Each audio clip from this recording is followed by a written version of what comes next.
आप सभी का।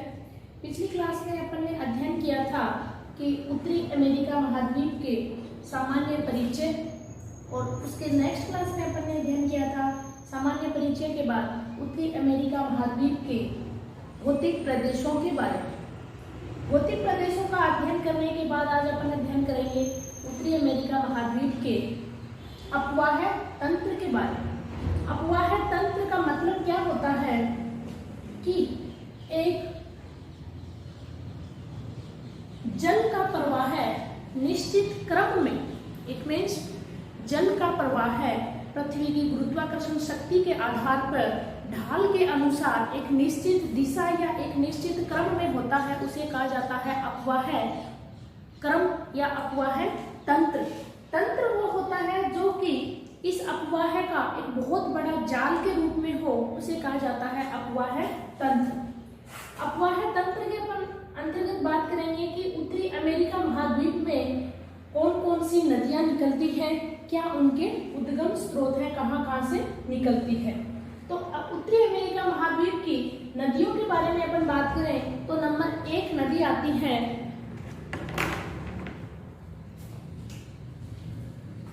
जैसा कि आपने देखा था पश्चिमी कार्डिलेरा का भाग अलास्का श्रेणी, इस अलास्का श्रेणी से निकलती है यूकान नदी। कौन सी नदी? यूकान नदी निकलती है, और ये हो गई यूकान नदी। अलास्का श्रेणी से निकलने के बाद यह पूर्व से पश्चिम की ओर बहती हुई कहाँ गिरती है? बेरिंग सागर में गिरती है। कहाँ गिरती है? बेरिंग सागर में गिरती है। यह उत्तरी अमेरिका महाद्वीप के कनाडा और यूएसए का भाग अलास्का, इन दोनों जगहों से बहती हुई बेरिंग सागर में अंत में यह गिरती है, और यह उत्तरी अमेरिका महाद्वीप का सबसे बड़ा डेल्टा का निर्माण करती है। कौन सी नदी? यूकान नदी। यानी यहाँ क्या हो जाएगा? डेल्टा, और वो भी उत्तरी अमेरिका महाद्वीप का सबसे बड़ा डेल्टा। उद्गम हो गया कहाँ से? अलास्का श्रेणी से। अंत हो गया कहाँ? बेरिंग सागर में। इसके बाद अगर अपन बात करें तो एक नदी निकलती है मैकेंजी नदी। यहाँ आपने देखी थी मैकेंजी श्रेणी कनाडा के अंतर्गत। वहीं इस प्रकार से यहाँ निकलती है एक झील है ग्रेट स्लेव झील। कौन सी झील? ग्रेट स्लेव झील। और इस झील से निकलती है मैकेंजी नदी। ग्रेट स्लेव झील। इस झील से निकलती हुई दक्षिण से उत्तर की ओर बहते हुए मैकेंजी की खाड़ी, उत्तरी अमेरिका महाद्वीप के उत्तर की ओर स्थित ब्यूफोर्ट सागर और ब्यूफोर्ट सागर का ही भाग मैकेंजी खाड़ी, इस मैकेंजी की खाड़ी में गिरती है कौन सी नदी? मैकेंजी नदी। और यह मैकेंजी नदी जो है कनाडा की सबसे लंबी नदी है। कौन सी नदी? मैकेंजी नदी। नंबर 3 पे अपन बात करें तो नंबर 3 पे आती है फ्रेजर नदी। कौन सी नदी? फ्रेजर नदी, जो कि रॉकीज पर्वत श्रेणी के पश्चिमी ढालों से निकलती हुई, रॉकीज पर्वत श्रेणी के पश्चिमी ढालों से निकलती हुई गिरती है कहाँ? पूर्वी प्रशांत महासागर में। ये कौन सी नदी? फ्रेजर नदी। फ्रेजर नदी कहाँ से निकलती है? रॉकीज पर्वतमाला के पश्चिमी भाग से निकलती है और गिरती कहाँ है? पूर्वी प्रशांत महासागर में गिरती है। ब्रिटिश कोलंबिया की यह मुख्य नदी है। कहाँ की? ब्रिटिश कोलंबिया की यह मुख्य नदी है। और एक दूसरी बात ध्यान में रखिएगा, फ्रेजर नदी के मुहाने पे स्थित है वैंकूवर शहर। कनाडा का शहर है वैंकूवर शहर। इसको मैं बाहर लिख देती हूँ। वैंकूवर सिटी स्थित है कौन सी नदी पे? फ्रेजर नदी पे। इसके बाद नंबर 4 अपन बात करें तो नंबर 4 नदी आती है कोलंबिया नदी। कौन सी नदी? कोलंबिया नदी। कोलंबिया नदी भी रॉकीज श्रेणी के पश्चिमी भाग से निकलती है। रॉकीज श्रेणी के पश्चिमी भाग से निकलती है और कहाँ गिरती है? प्रशांत महासागर में गिरती है। ये हो गई कौन सी? कोलंबिया नदी।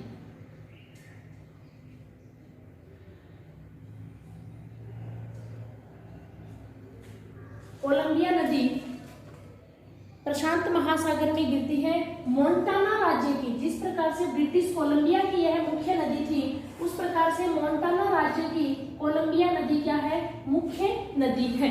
इस नदी के ऊपर एक जलप्रपात भी बना हुआ है, वाटरफॉल बना हुआ है, कौन सा, क्लामथ वाटरफॉल। कौन सा वाटरफॉल, क्लामथ वाटरफॉल। क्लामथ जलप्रपात जिसे हिंदी में कहा जाता है, कोलंबिया नदी में बना हुआ है। ये हो गई आपकी कोलंबिया नदी। नेक्स्ट आती है नंबर 4 कोलोराडो नदी। कौन सी नदी, कोलोराडो नदी, जो कि रॉकीज पर्वतमाला के दक्षिणी पश्चिमी भाग से निकलती है। रॉकीज पर्वतमाला के दक्षिणी पश्चिमी भाग से निकलती है और कहाँ गिरती है, कैलिफोर्निया की खाड़ी में गिरती है। कैलिफोर्निया की खाड़ी में गिरती है और यहाँ स्थित आपने भौतिक प्रदेश पढ़ते टाइम देखा था कोलोराडो पठार। यहाँ क्या है, कोलोराडो पठार भी है। तो कोलोराडो पठार की ये क्या है, मुख्य नदी है। ये हो गया कोलोराडो पठार और पठारी भाग से निकलते हुए कहाँ गिरती है, कैलिफोर्निया की खाड़ी में गिरती है।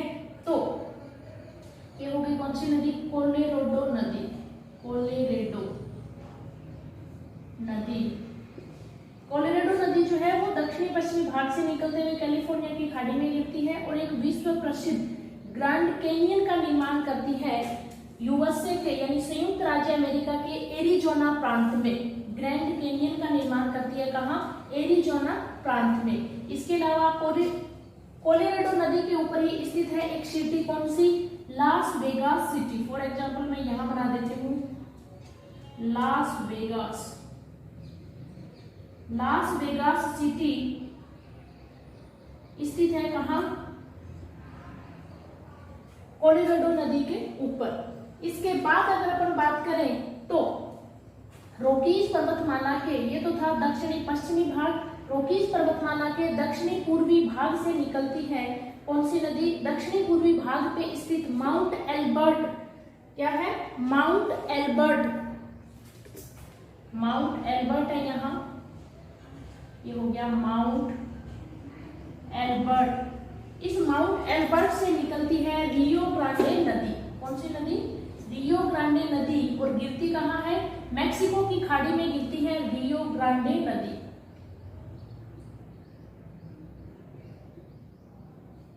रियो ग्रांडे नदी मैक्सिको की खाड़ी में गिरती है। उत्तरी अमेरिका का सामान्य परिचय पढ़ते टाइम आपने सुना था कि उत्तरी अमेरिका में यूएसए और मैक्सिको की नदीकृत सीमा है वो है रियो ग्रांडे नदी द्वारा निर्मित। तो उसी आधार पे रियो ग्रांडे नदी जो है वो यूएसए और मैक्सिको की क्या बनाती है, कुछ दूरी तक नदीकृत सीमा बनाती है। और एक इसकी सहायक नदी है जिसका नाम है पिकोस। ये हो गई इसकी सहायक नदी और इसका नाम है पिकोस। आती है हडसन नदी। हडसन नदी जो है वो अपलेशियन पर्वतमाला के पूर्वी भागों से निकल करके उत्तर की ओर बहते हुए कहाँ गिरती है, अंध महासागर में स्थित हडसन की खाड़ी में गिरती है और एक विश्व प्रसिद्ध कैनियन का निर्माण करती है जिसे क्या कहा जाता है, हडसन कैनियन। हडसन कैनियन का निर्माण करती है कौन सी नदी, हडसन नदी। ये हो गई हडसन नदी।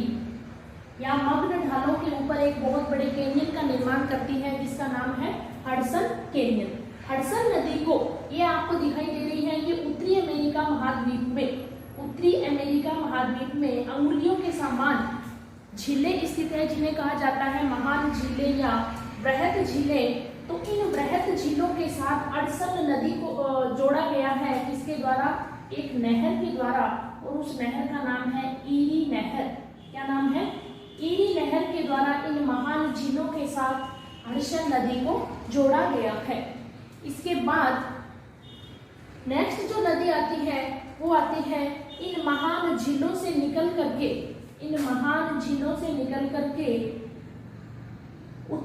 दक्षिण से उत्तर की ओर बहते हुए गिरती है अंध महासागर में। कौन सी नदी, सेंट लॉरेंस नदी। और ये भी आपने उत्तरी अमेरिका महाद्वीप के सामान्य परिचय में पढ़ा था कि कनाडा और यूएसए की कनाडा और यूएसए की नदीकृत जो सीमा है वो कौन बनाती है? सेंट लॉरेंस नदी। तो ये हो गई सेंट लॉरेंस नदी। इस प्रकार आपने देखा कौन कौन सी नदियां हो गई, यहां मैं लिख देती हूँ।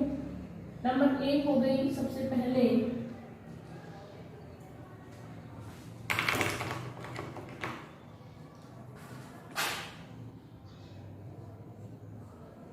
नदियों के बारे में अपन बात करें तो नंबर 1 आपने पढ़ी थी यूकान नदी, यूकान नदी। नंबर 2 आपने पढ़ी थी मैकेंजी नदी, मैकेंजी नदी। नंबर 3 आपने पढ़ी थी फ्रेजर नदी। नंबर 4 आपने पढ़ी थी कोलंबिया नदी, कोलंबिया नदी। नंबर 5 आपने पढ़ी थी कोलोरेडो नदी, कोलोरेडो नदी। नंबर 6 आपने पढ़ी थी रियो ग्रांडे नदी, रियो ग्रांडे नदी। नंबर 7 आपने पढ़ी थी कौन सी? हडसन नदी, हडसन नदी। नंबर 8 आपने पढ़ी सेंट लॉरेंस नदी, सेंट लॉरेंस नदी। नेक्स्ट अपन जो अध्ययन करेंगे वो करेंगे किसके बारे में? मिसिसिपी नदी। और इसके आगे जो अध्ययन करेंगे वो करेंगे मिसौरी नदी, मिसौरी नदी।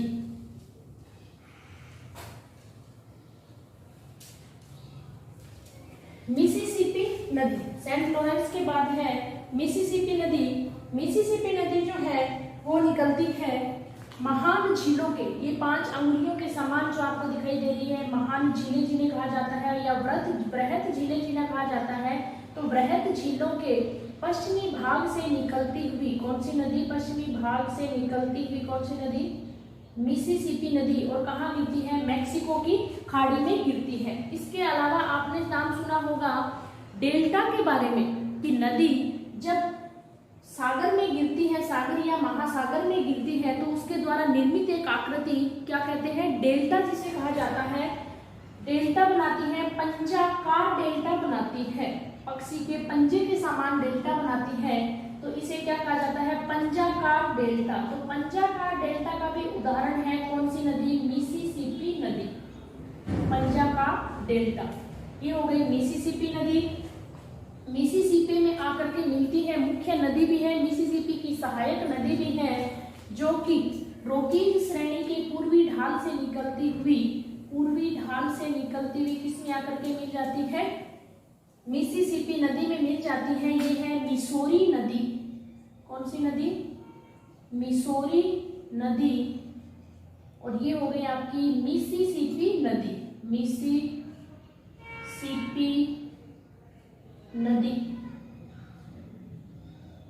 मिसिसिपी नदी। मिसौरी नदी की जो एक मुख्य विशेषता है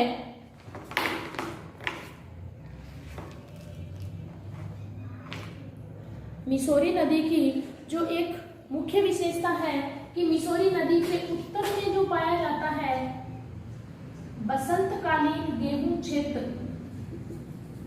बसंतकालीन गेहूं बोई जाती है, और मिसौरी नदी के पश्चिम की ओर बोई जाती है कौन सी गेहूं? शीतकालीन गेहूं, शीतकालीन गेहूं,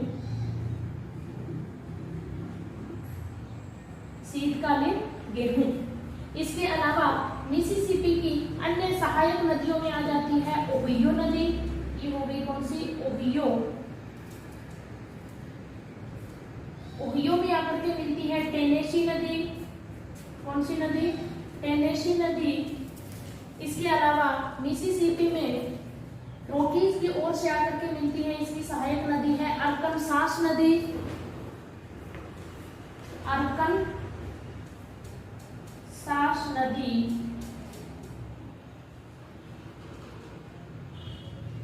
ये हो जाती है उत्तरी अमेरिका महाद्वीप की अपवाह तंत्र के अंतर्गत आने वाली नदियां।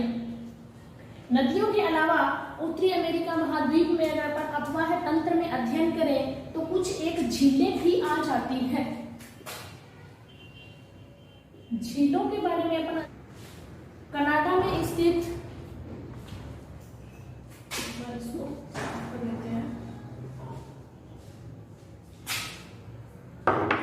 कनाडा में स्थित ग्रेट स्लेव झील, इसके बाद आती है ग्रेट बियर झील, ग्रेट बियर झील यहीं पे आ जाती है रैंडियम झील,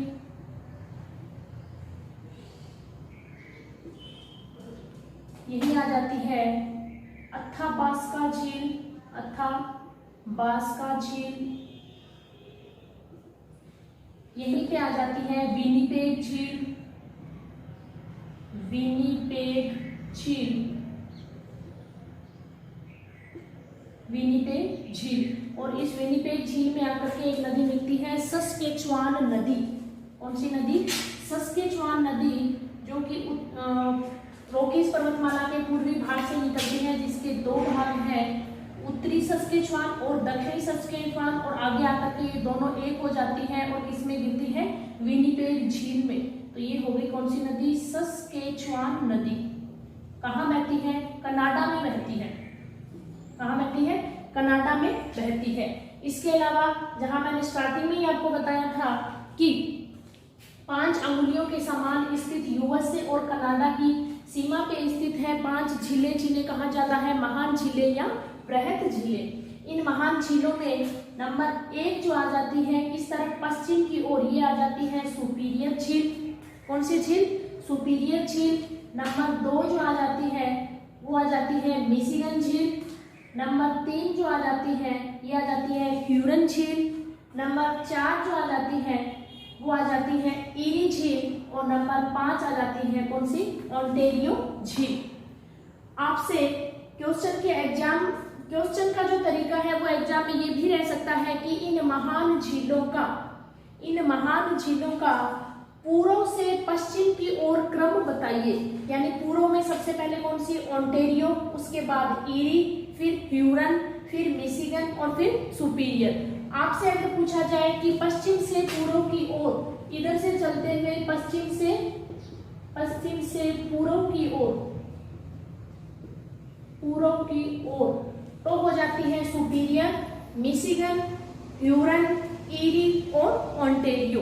इन महान झीलों में सुपीरियर झील जो है वो सबसे बड़ी झील है। सबसे बड़ी ताजे पानी की झील अगर कहा जाएगा तो किसको? विश्व की सबसे बड़ी ताजे पानी की झील है कौन सी झील? सुपीरियर झील। सुपीरियर झील के किनारे पे एक शहर स्थित है, डुल्लुथ शहर। कौन सा शहर? डुल्लुथ शहर, जो कि लोहा इस्पात उद्योग का प्रमुख केंद्र माना जाता है। कौन सा? डुल्लुथ शहर। इसके अलावा सुपीरियर झील के इन दक्षिणी पश्चिमी ढालों पे लोहा अयस्क की खानें भी स्थित हैं, जो कि यूएसए की प्रमुख लोहा अयस्क खानें हैं। उनका नाम आ जाता है वर्मिनियन, मेसाबी, इस प्रकार मेनामिनी। इस प्रकार से लोहा इस्पात उद्योग यहाँ प्रमुख रूप से स्थित है।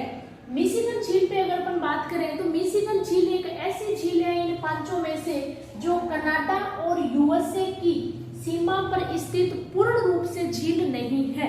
यानी यह पूर्ण रूप से कहाँ है? यूएसए के अंदर, संयुक्त राज्य अमेरिका के अंदर स्थित है। बाकी ये जो चारों झीलें हैं, ये चारों झीलें यूएसए और कनाडा की सीमा रेखा पर स्थित है। तो इन मिशिगन झील के बारे में मैं आपको बता दूं कि इसके ऊपर शहर स्थित है शिकागो। कौन सा शहर? शिकागो शहर। और एक शहर स्थित है गेरी। कौन सा? शिकागो और गेरी। शिकागो जो है वो विश्व की सबसे बड़ी मांस मंडी है। क्या है? विश्व की सबसे बड़ी मांस मंडी है शिकागो शहर। और गेरी शहर जो है उसको कहा जाता है शिकागो का जुड़वां शहर। क्या कहा जाता है? शिकागो का जुड़वां शहर। इसके बाद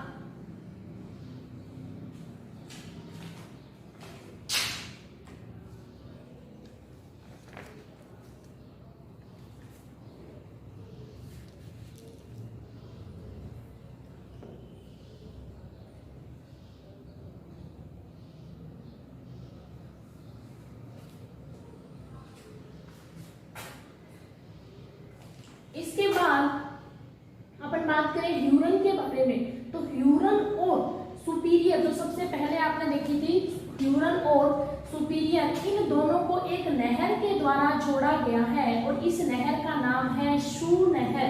क्या नाम है? शू नहर। यानी सुपीरियर और किसको? ह्यूरन को शू नहर के द्वारा जोड़ा गया है। इसके अलावा इसकी मुख्य विशेषता कि शू नहर के उत्तर की ओर स्थित है सटबरी क्षेत्र। क्या है? सटबरी क्षेत्र। और यह सटबरी क्षेत्र जो है वो कनाडा का प्रमुख कोयला क्षेत्र है। क्या है? सटबरी क्षेत्र जो है वो कनाडा का प्रमुख कोयला क्षेत्र है। इसके बाद आती है नंबर 4 ईरी झील। और ईरी झील के किनारे पे स्थित है डेट्रॉइट शहर। कौन सा शहर? डेट्रॉइट शहर, जो कि मोटर वाहन का प्रमुख केंद्र माना जाता है यूएसए में। यानी मोटर वाहन उद्योग का प्रमुख केंद्र कौन सा शहर है? डेट्रॉइट शहर। और मोटर वाहन की राजधानी भी इस शहर को कहा जाता है। इसके बाद आ जाता है नंबर 5 पे कौन सी झील? ओंटारियो झील। और इन 5 झीलों में से सबसे छोटी झील जो है वो भी कौन सी झील है? ओंटारियो झील। ईरी और ओंटारियो झील को दोनों को आपस में जोड़ा गया है वेंडेल नहर के द्वारा। यानी इनमें जो गैप है, इस गैप को खत्म करते हुए इन दोनों के बीच में एक नहर बनाई गई है। ये कौन सी नहर? वेंडेल नहर। ये जो 5 झीलें या वृहद झीलें जिन्हें कहा जाता है, ये यूएसए का आंतरिक अपवाह तंत्र और आंतरिक परिवहन का क्या है? एक मुख्य साधन है। आंतरिक परिवहन कौन सा? जल मार्ग के लिए मुख्य यह साधन माना जाता है। इस प्रकार से आपने अध्ययन किया किसके बारे में? झीलों के बारे में। और झीलों में आपने सबसे पहले पढ़ा, यानी कनाडा की थी ग्रेट स्लेव झील, देन आपने पढ़ा ग्रेट बियर झील, इसके बाद आपने पढ़ा अथाबास्का झील,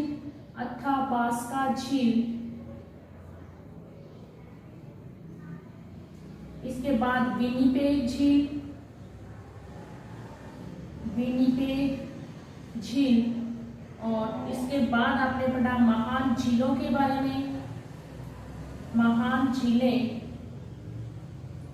जिसके अंतर्गत ये 5 झील आ जाती है। कौन कौन सी? सुपीरियर, मिशिगन, ह्यूरन, ईरी और ओंटारियो।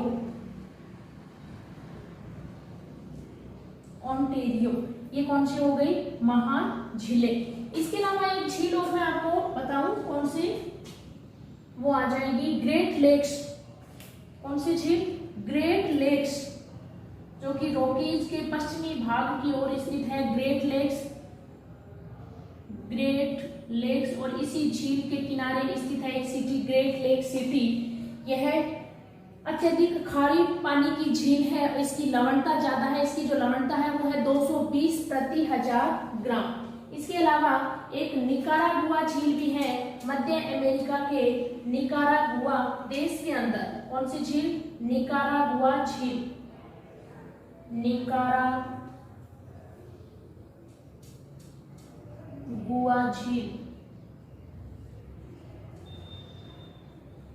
निकारागुआ झील।